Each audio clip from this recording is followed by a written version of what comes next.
why didn't you invite Elon Musk?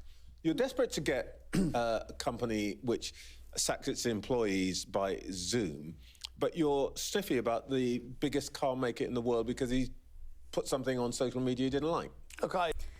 The Labour government think that they can get away with not inviting Elon Musk to the investment summit and that none of us would notice. But of course we have noticed. You've invited everybody but him. Do you not think that an invite to the richest man in the world, who is doing more innovation than pretty much anybody else at the moment, you know, huge in the car industry and doing, obviously, as we've seen over the past couple of days, epic stuff with SpaceX, and they just think, no, we don't want to give him an invite, right?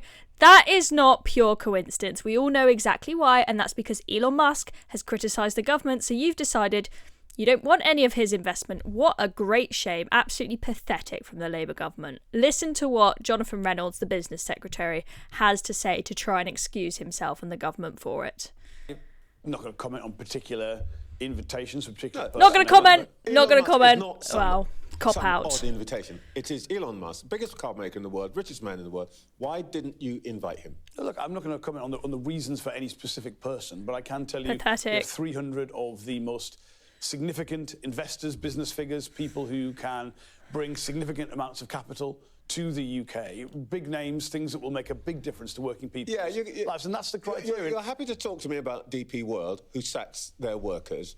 You're happy to invite the Saudis, who authorise the murder of Jamal Khashoggi, and they get the red carpet. Why isn't Musk being invited? Well, I'm not going to comment This is on you in particular opposition, people. isn't it? I'm not going to comment on anyone in particular, but I will comment on DP World. Seems pretty inconsistent. I'm in such a cop-out. Just a typical politician. Labour told us they were going to be different. They were going to be honest politicians. They weren't going to be these ones that avoid the questions and don't speak the truth to people. But oh no, they are the same as the rest of them. Again. No, not at all. This is about who can bring the kind of investments that will make the biggest difference to the UK, to working people's lives. The fact that we have, I think... So just on that point, you know, the kind of investment that we want. You are looking, the Labour government, they are looking to go for this whole net zero economy, and they want to really focus on a green economy and renewables. Elon Musk is the one making electric cars and is trying to reduce carbon emissions. They've got like cool Tesla solar panel tiles that you can put on your roof and all sorts of stuff now, right? He would be perfect for the kind of investment that you want, and you're just like, oh no, he's not really our guy, he's not really doing what we want right now. I don't think that's true. In 100 days, Musk hasn't got a bob or two that he could put in a car into Britain. Well, look, the criteria and the selection, this is a summit. I know that everyone wants to come. I do understand that. Not everyone can come, and I'm not going to... I think it'd be right to go through the individual decisions for individual people, but this is about what will make the biggest difference. Look, you understand how weird this sounds. You want people to come and invest in Britain. You want people to bring their money.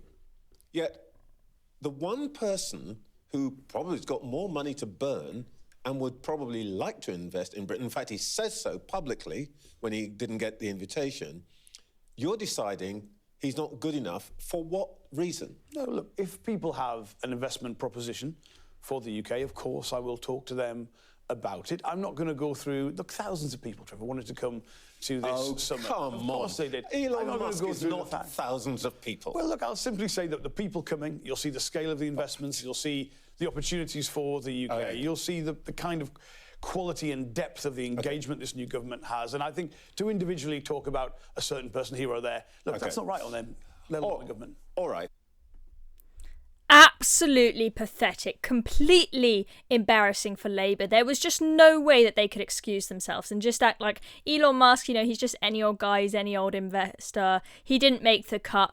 He's not good enough to be invited to our investment summit. Everyone can see clear as day that because he's got a different opinion to you and he's criticised the British government's approach on free speech, you are not having it. They don't like him because he's going around saying things like this. There's also like a shocking amount of censorship. You may have seen like in Britain, I kid you not, how can this be real? They are releasing convicted pedophiles from prison in order to put people in prison for Facebook posts. There were, and this is I'm simply stating a fact, there were migrant rape gangs in England that would gangs that would run around and prey on young girls, gang rape them. And some people found that objectionable, which obviously it should be objectionable. Should be, absolutely. And they were upset about that. And so they complained about it online and were sent to prison.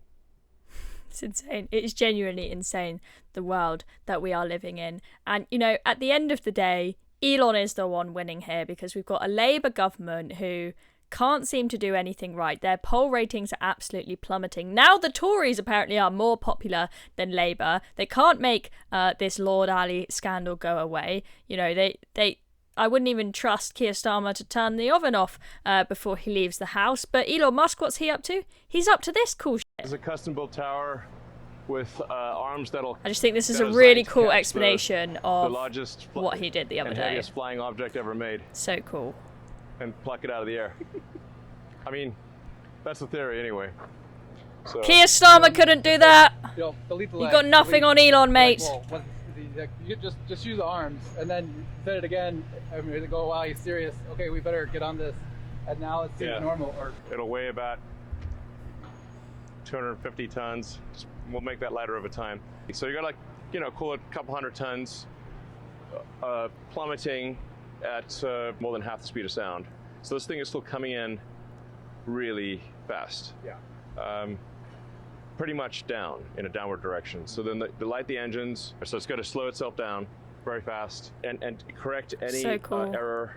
Whatever the XY error is when the engines land, it's going to take out that XY error and then drop the velocity to basically zero. Come in between the arms. The arms will be wide, and as it's coming in, the arms will close, go flush against the side of the vehicle, and the vehicle will be descending through the arms. And those tiny little, you can barely see them, the little knobs, those kind of lifting lugs will touch the top of the arms, and then it will hopefully not shear off and crumple. Success is one of the possible outcomes. The probability is uncertain, but it is above zero. Absolutely insane. Absolutely amazing what he has done. And it's just beyond me that Elon Musk can do that. That's taken years and years, decades of engineering and relentless hard work. And, you know, in the process, he has become the richest man in the world. And the UK go, don't think he's good enough to be an investor here, let alone to even be invited to the Investor Summit for us to even have a chat to him. Absolutely pathetic. Absolutely just unacceptable. I think that the Labour government needs to take a bloody good look at themselves, and I don't see their poll ratings going up anytime soon if this is just how they're continuing. I'm Chloe Dobbs. Make sure you subscribe to the Reason channel and you press the notification bell so you don't miss out on any of our videos. I'll see you all soon.